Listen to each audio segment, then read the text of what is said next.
Welcome to the channel, everyone, and my snowballing project. Yeah, you can see I got the inner fenders out, bumper, grill, battery box. Well, like I said, a snowballing project. This is what happens. You do one thing, you say, oh, I'll paint this. And then you think, well, if I'm going to paint that, why don't I paint this? Or why don't I fix this while this is out? And yeah, you can see it starts to snowball. But yeah, I give you a look here. You see the inner fenders are out.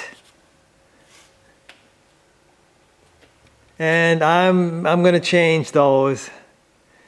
These ones are not,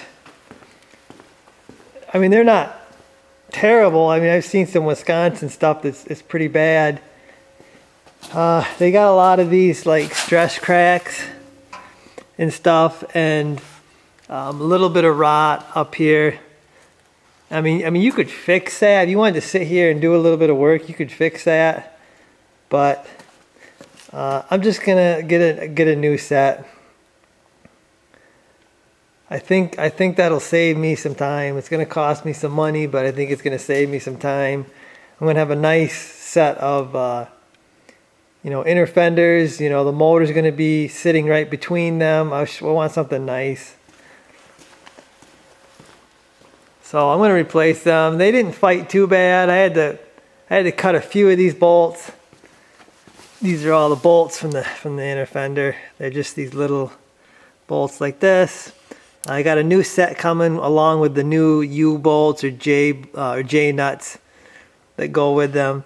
Few of these broke. A few I had to cut off. Not too bad, being this a Montana truck wasn't too bad. So I've got them out. And you can see it took the grill bumper off. I think I'm gonna detail the core support. Probably could replace this. I mean, it's got cracks. You can see, I don't know what these are. I think I'm just gonna take my grinder. I'm gonna open it up, and then yeah, see down here even. Don't know why that's all cracked like that, but I'm just gonna probably weld them up. And then there's a little bit of rust. You can see right there. It's solid. It feels solid. I'm probably going to cut that out and fix that. They want like $200 for this core piece. That ain't bad, but for me to unbolt it and redo everything, I think I'm just going to spend some time, fix that up, and then spray it with some satin black and be done with it. It'll be good. The whole idea with this truck is I want to put the new drivetrain in there. And it's gonna look the same. It's gonna look like the same old truck I had before. But when you pop the hood, it's gonna have a nice motor in it. And I'm going to try to detail the engine bay. Probably have to do that firewall. Like I said, snowballing, guys. That's what happens. It's like, where do you stop? You know, well, where do you stop when you start making something look nice? But I don't want to end up like Dad. You know, a person could tear this thing down in a couple days. You could have it completely tore down. You're gonna restore the whole thing and paint it. Yeah, you come back to reality, and that takes a lot of time and a lot of money, and I don't have neither of those. So it's gonna be a struggle to find the funds to do everything I want to do just to just to get this drivetrain in. Probably gonna take me longer than I want. I mean, I should be driving it right now. Dad's car really took 2 months too long. I mean, it was like 2 months of fighting with this thing, trying to get the engine and everything figured out.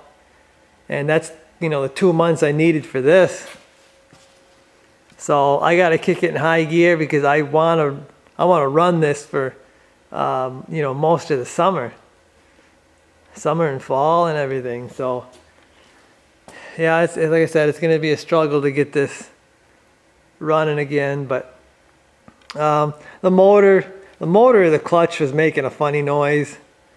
So I mean, I had to pull it out.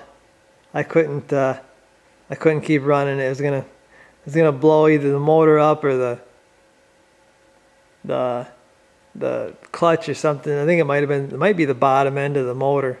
That's what it sounds like to me. But anyway, guys, yeah, filling up the shop with all kinds of stuff.